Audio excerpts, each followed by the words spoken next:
ही बातमी आहे नाशिकमधून। मुंबई नाशिक महामार्गावरील इगतपुरी बायपास जवळील बोरटेंबे येथे एक अपघाती घटना घडली आहे। यामध्ये एक मर्सिडीज कारची आणि आयसरची जोरदार धडक झाली।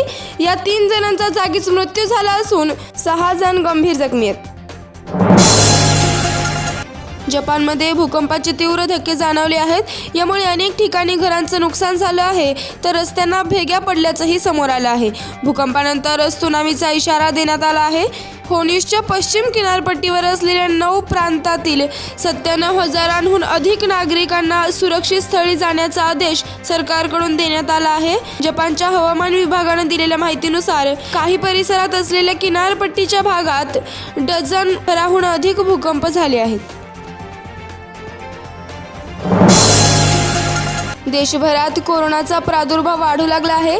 गेल्या 24 तासांत संपूर्ण देशात 573 नवे कोरोनाबाधित रुग्ण आढळले आहेत। यासह देशातील सक्रिय कोरोनाबाधित रुग्णांची संख्या 4,565 वर पोहोचली आहे। केंद्रीय आरोग्य मंत्रालयाने काही वेळापूर्वी याबाबतची माहिती जाहीर केली आहे। दरम्यान 2 कोरोनाबाधित रुग्णांचा मृत्यू झाला आहे।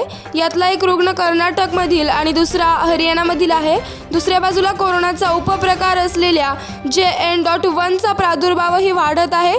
गेल्या 24 तासांत देशभरात JN.1चे 18 रुग्ण आढळले आहेत। त्यामुळे देशातल्या सक्रिय JN.1 बाधित रुग्णांची संख्या 197 वर पोहोचली आहे।